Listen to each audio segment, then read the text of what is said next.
Well, Ottawa and Washington seem to be making some progress in trying to get one step closer to a trade deal. CBC News and Radio Canada have learned about the existence of a working document going between the governments outlining the broad details of a potential deal.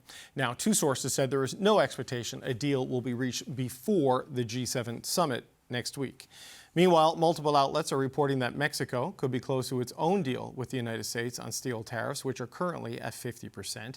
Mexico's President Claudia Sheinbaum will be in Alberta next week looking for FaceTime with U.S. President Donald Trump. Juan Carlos Baker is the former Mexican Deputy Minister of Foreign Trade, and he joins me now. Juan Carlos Baker, it's good to see you again. Thank you for being here, sir.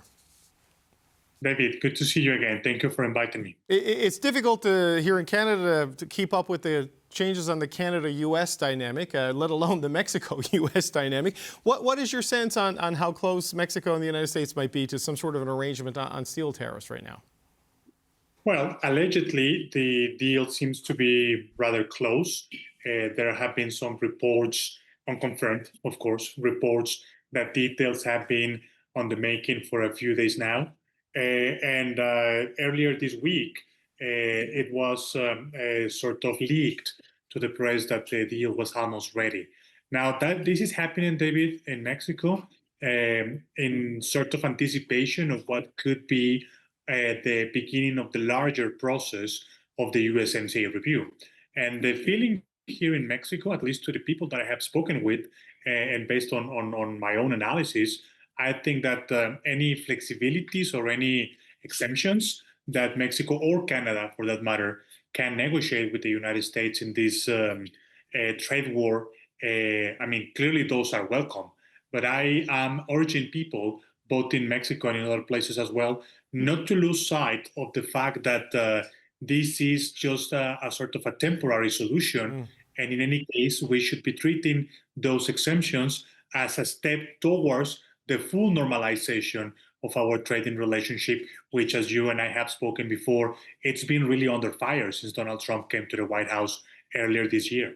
It's a very important point because a trade deal this president negotiated is in manifest breach, as he tries to reset global trade. And like success is getting back as close to baseline as possible. And what we're hearing about in the reporting is that what might be here is a quota arrangement for Mexico, that a certain volume of steel might be able to go into the United States tariff-free, but anything above it gets hit with whatever the tariff would be at the end of that process. Is that what you're hearing? Those are some of the details. Details, again, are to be confirmed or confronted, rather, against the final deal, if it is indeed confirmed that a deal is going to be announced. Now, as you're saying, it seems that regardless of what the U.S. might be discussing with Mexico, based on other arrangements that have been made public, notably the deal that the U.S. announced recently with the United Kingdom, the model that the U.S. administration seems to be following is precisely that there will be some access, some duty-free access, but it will be capped at a certain limit, so as to guarantee that any quantities that go above that defined limit will be paying the tariff. Now, as I just said to you, David, if that is indeed confirmed, certainly for the Mexican steel industry and its derivatives, the users of steel, that could also be a very refreshing development because they really are under heavy pressure. But let's not forget that in the previous situation, the USMCA conditions, Mexico has no restrictions on trade quantities or prices even. Yep. No, everything is a loss for Canada and Mexico in these arrangements in the benefit of the United States with the trend that has been unfolding here. But I wonder, Juan Carlos Baker, that Mexico normally doesn't attend the G7, but Claudia Sheinbaum is going to be at the G7 this year. Is that a sign that maybe things are moving in the right direction on continental trade, or is it just the ease of it because, it's not in Japan or it's not in Italy. It's just, a flight north.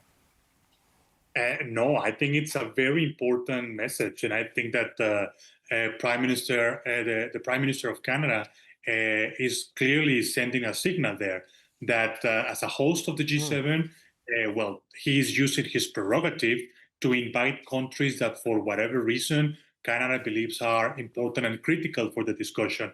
And it only makes a lot of sense that Mexico and Canada will collaborate in what is a joint threat against our regional integration. But beyond what Mexico and Canada might share in the USMCA or other trade agreements, David, as a Trans-Pacific Partnership, Right. I think that Mexico and Canada are like-minded countries in the sense that what we are witnessing is of no use. I mean, no one is benefiting from the instability, the volatility, the uncertainty. So as responsible countries, we need to contribute to the strengthening of the institutions. So in that sense, in Mexico, the feeling that the public opinion is very much supportive of of President Sheinbaum attending, and obviously we welcome the invitation by Prime Minister Carney. And it seems that it will also be perhaps an opportunity for some discussions as to what's going to happen with the USMCA and the larger idea of North America, David, because, well, clearly that needs much strengthening as well.